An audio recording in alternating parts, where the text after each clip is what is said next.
Twist and shout. Come on, come on, come on, baby. Da, da, da, da, da, ba, da. Ouais, je sais que c'est pas évident de reconnaître tous les morceaux que je vous chante tout au long de cette semaine classique rock. Mais comme ce sont des classiques rock, je me dis que même au mouvement de mes lèvres, vous avez repéré. Je me trompe peut-être un peu. Le Rock Palace, ça c'est du jamais vu du tout. C'est même pas une émission jamais revue depuis l'origine, comme on vous en propose tout le temps sur Mélodie.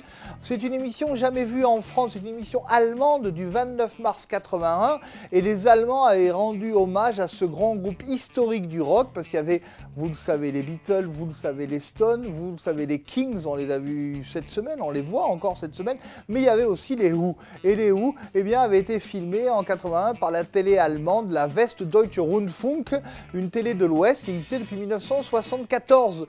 Alors l'émission des Who, eh bien, elle consacre ce groupe né en 64 avec le chanteur Roger Daltrey, le guitariste, compositeur Peter Townshend.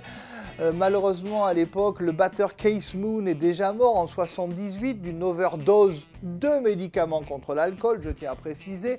Le batteur John Entwistle est mort aussi. Et le groupe eh bien, va se séparer très bientôt en 83.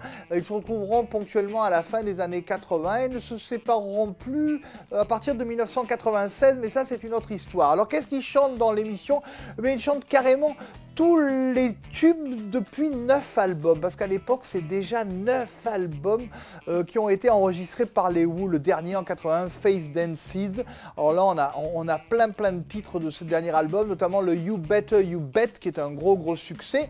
De l'album d'avant de 76, on a droit à 2 titres. De l'album encore d'avant qu'on appelle l'antépénultième, oui ça c'est l'avant-avant-dernier, l'album de 75, là malheureusement on n'a rien parce que l'album avait été très critiqué et donc le groupe l'a peu joué sur scène. En revanche, si on parle du 6e album, celui de 73 qui s'appelait Quadrophenia en français, eh bien ça a été énorme parce que d'abord c'était leur 2e opéra rock, les Who étant connus pour faire des albums sous forme d'opéra rock.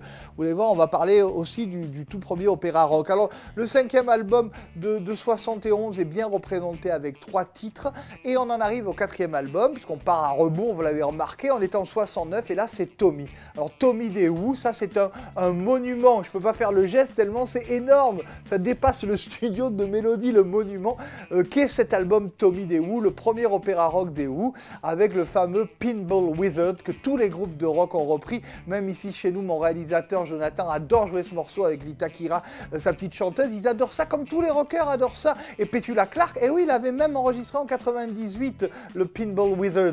Le 3e album de 67, eh bien là n'est pas représenté, il n'y a même pas I Can See For Miles, qui pourtant avait marché, donc mystère, si vous avez l'explication, écrivez-nous. Du 2e album de 66, il n'y a rien non plus.